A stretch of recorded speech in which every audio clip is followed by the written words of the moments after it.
Halo teman-teman, kami dari kelompok 11. Saya Muhammad Jorman sebagai juru bicara di sini. Jadi kami di sini sedang melakukan observasi mengenai standar pembiayaan di SMK Telkom Makassar. SMK Telkom Makassar memiliki visi untuk menjadikan sekolah menengah kejuruan atau SMK bidang teknologi informasi, telekomunikasi, dan pariwisata yang bermutu dengan standar internasional untuk membentuk insan berkarakter unggul dalam membangun peradaban bangsa. Adapun misi dari SMK Telkom Makassar yang pertama, menyelenggarakan pendidikan menengah kejuruan bidang teknologi informasi, telekomunikasi, dan pariwisata berstandar nasional. Yang kedua, mengembangkan sistem pembinaan yang berkompeten, memiliki kecerdasan intelektual dan kinestetis, serta berbudi luhur, memiliki kecerdasan emosional, sosial, dan spiritual. Misi ketiga yaitu mengembangkan infrastruktur dan kurikulum yang sesuai dengan kebutuhan industri informasi, telekomunikasi, pariwisata. Misi terakhir yaitu membangun kerjasama saling menguntungkan dengan dunia usaha dan dunia industri serta lembaga terkait.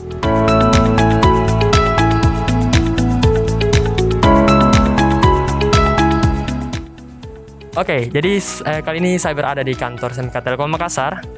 Mari kita lihat ruangannya.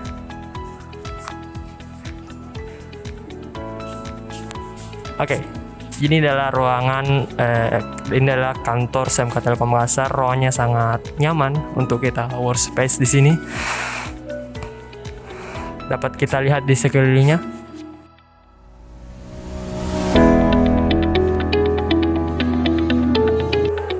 Oke, jadi kali ini saya berada di perpustakaan SMK Telkom Makassar. Ayo masuk. Oke, jadi ini adalah ruangan dari perpustakaan SMK Telkom Makassar. Di sini kita bisa lihat ruangannya sangat workspace banget. Kita bisa kerja tugas dengan teman-teman, kerja barengan. Dengan di lesson ini sangat nyaman untuk kita kerja tugas. Dan juga terdapat banyak buku yang dapat kita pelajari.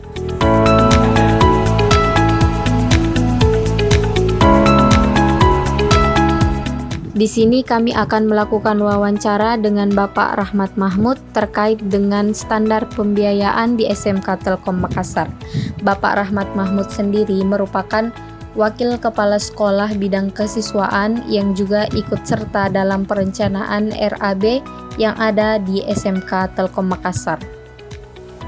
Ada proses dan ada output. Nah, seperti apa itu perangkat keras nanti di sini adalah Baik Pak, mohon izin sebelumnya terima kasih atas kesempatan yang diberikan kepada kami. sama-sama. Kami dari kelompok 11 ingin menanyakan tentang standar pembiayaan di SMK Telkom Makassar di sini. Jadi ada beberapa daftar pertanyaan yang ingin kami tanyakan kepada Bapak yang mungkin sebenarnya pada dasarnya kita harus bertanya ke bendahara mungkin, tapi karena bendahara sibuk dan Bapak bisa mewakili untuk menjawab pertanyaan ini, jadi kami menanyakan kepada Bapak saja. Jadi yang pertama adalah bagaimana perencanaan pembiayaan di sekolah Bapak seperti itu? Di akhir tahun ajaran ada namanya penyusunan RAB, rencana anggaran biaya yang digunakan selama 1 tahun. RAB itu semua unit-unit diundang, misalnya unit kurikulum, unit kesiswaan, unit hubungan industri, itu diundang semua unit-unit itu untuk merencanakan biaya yang akan digunakan selama 1 tahun. Misalnya kalau kurikulum, biaya apa saja dibutuhkan dalam 1 tahun yang muncul, misalnya ada ujian, berapa guru, berapa guru kan pasti terkait seneknya, honornya, seperti itu. Ada kalau kesiswaan nanti ada lomba, lomba butuh biaya tidak? Butuh biaya. Nah itu dipanggil semua untuk merencanakan selama 1 tahun. Itu yang dilakukan. Oke Pak. Kemudian yang kedua adalah bagaimana penetapan tujuan ataupun sasaran yang hendak dicapai dalam perencanaan pembiayaan tersebut? Pendapat tujuan. Ya, kan itu tadi yang diundang adalah apa? Unit-unitnya. Unit ya. Iya, kalau kurikulum ya pasti yang disusun kurikulum saja selama 1 tahun. Dia tidak mungkin menyusun kesiswaan punya. ya pasti tujuannya kesiswaan, tujuannya kurikulum pasti ini. Kemudian untuk pelaksanaan pembiayaannya Pak di sekolah ini. Seperti Pelaksanaan apa? pembiayaan. Iya Pak. Ya, pasti kan dari siswa, karena siswa membayar.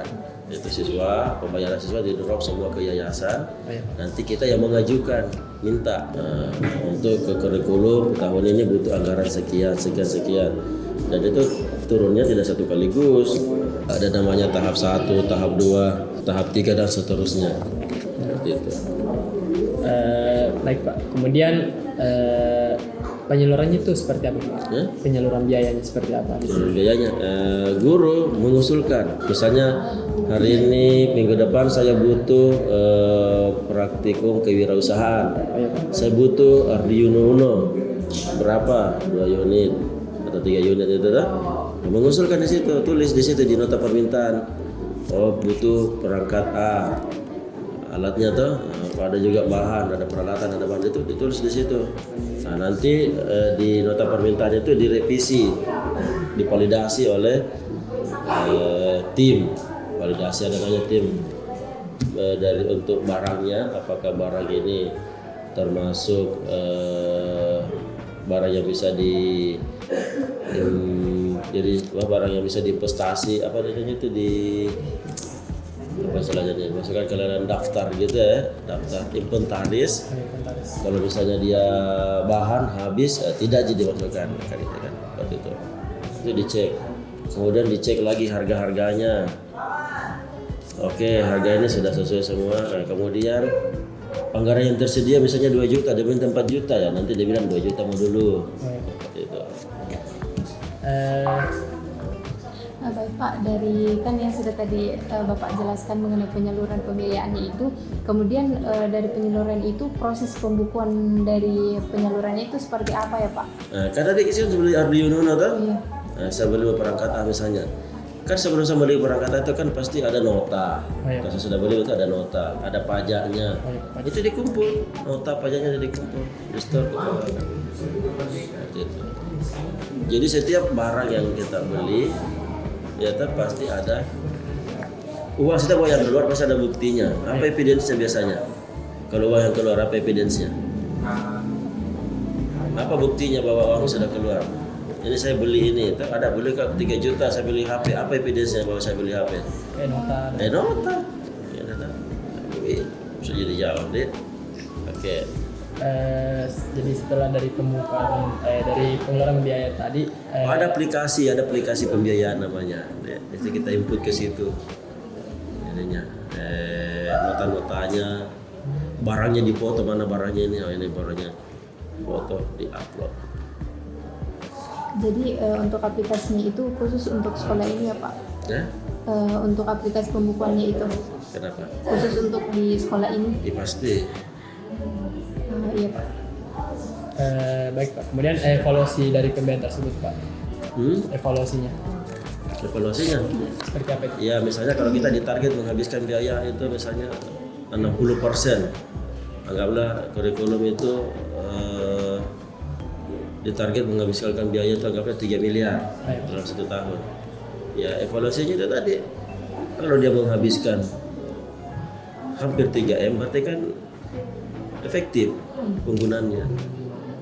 Oh dia cuma bisa, ini orang dikasih 3 juta dia bisa mampu menghasilkan 1,5 mg dari 3M ya tak? Kalau kurikulum dia 3M misalnya, itu ya.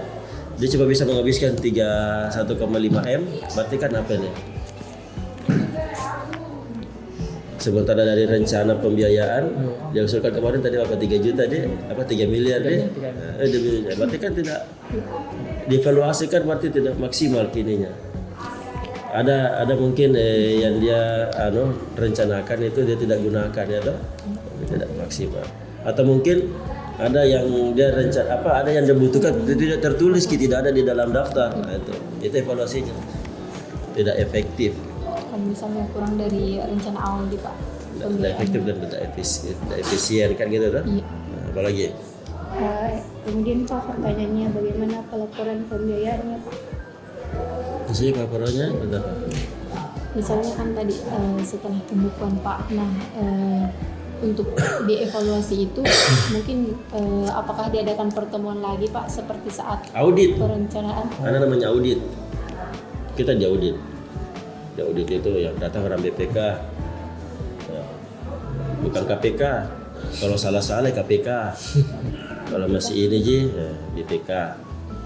Iya kan ada auditor, Pak. Selain di sini di bulan sekian ada pembelian laptop Pak ya, seharga 9 juta. Bisa lihat laptopnya Pak. Ini beli di mana ini laptopnya? Oh, dibeli di toko ini. Bisa lihat daftar mitranya. Ini Pak mitranya. Kenapa kita tidak beli di mitra sementara kita punya mitra? Nah, mitra kerjasama tuh toko-toko ini yang kita. Kan punya toko komputer. Kita seleksi juga toko komputer yang toko komputer ini yang bagus, murah, terjamin kualitasnya. Oke, kita jadi mitra komputer 1 misalnya.